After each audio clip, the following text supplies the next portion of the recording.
खुश रहो बहू।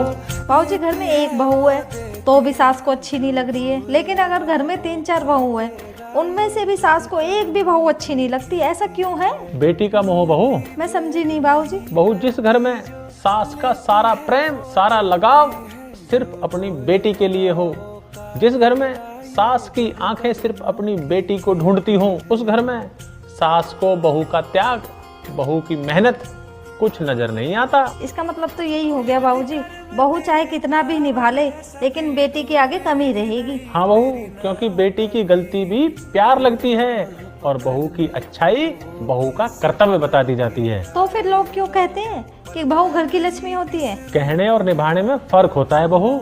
जिस घर में सास को बेटी से अति मोह होता है, उस घर में बहू कभी भी परिवार का हिस्सा नहीं बन पाती है। बहू सिर्फ जिम्मेदारी बनकर रह जाती है और फिर वही बहू हर दिन खुद को गलत समझने लगती है। और एक परिवार के लिए यही सबसे बड़ा नुकसान है।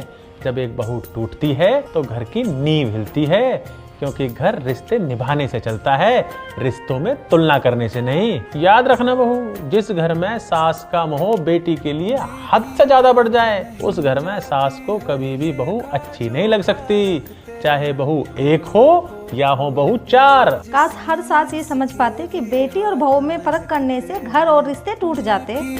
प्रणाम।